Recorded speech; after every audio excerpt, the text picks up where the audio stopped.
ఇంకా మేము ఫిరాయింపులను ప్రోత్సహించలేదు, మేము పూర్తిగా విలీనం చేసుకున్నామన్నారు.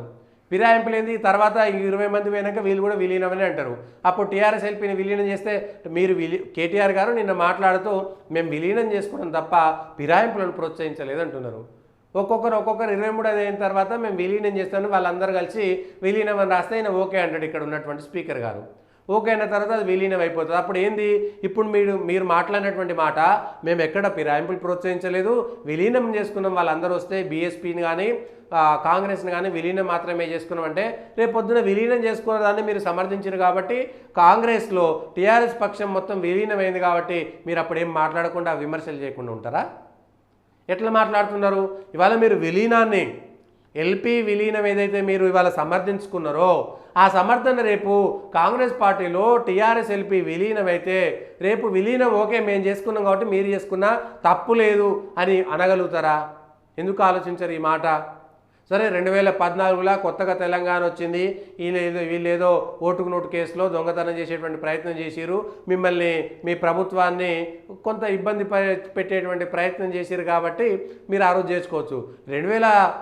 18లో గెలిచినాక 88 మంది గెలిచినాక ఎందుకు తీసుకున్నారు?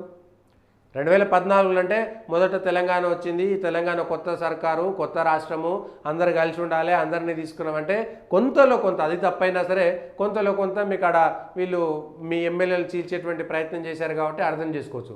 2018లో అయితే వాళ్ళు ఏం లేరు, 88 మంది ఏం చేసినా వాళ్ళు మీ ప్రభుత్వాన్ని కూలగొట్టేటువంటి పరిస్థితిలో లేరు, అయినా సరే ఎందుకు తీసుకున్నారు? ఈరోజు అదే జరుగుతున్నది. మళ్ళీ పైగా మీరు ఈరోజు మేము విలీనం చేసుకున్నాము, మేము ఫిరాయింపులు చేసుకోలేదు ఒక్కొక్కరిని అన్నారు. ఒక్కొక్కరు వచ్చిన తర్వాతనే విలీనం అయింది కదా. మొదట సబితా ఇంద్రారెడ్డి ఒక్కామె వస్తేనే మంత్రి పదవి ఇచ్చిరు, తర్వాతనే ఒక్కొక్కరు 11 మంది 12 మంది తర్వాత వచ్చిర్రు, సంతకాలు పెట్టించిర్రు. అది నిజం.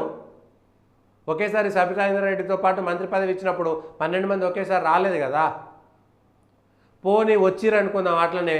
సో విలీనాన్ని మీరు సమర్థిస్తే రేపొద్దున కాంగ్రెస్ అధికారంలో ఉన్నటువంటి కాంగ్రెసు మీ ఎమ్మెల్యేలను అందరినీ చేర్చుకొని మేము బీఆర్ఎస్ పార్టీ ఎల్పీని విలీనం చేసుకుంటున్నాం కాంగ్రెస్లో అంటే మీరు దాన్ని సమర్థిస్తారా, వ్యతిరేకిస్తారా? ఈ అంశాలపైన క్లారిటీ లేదు.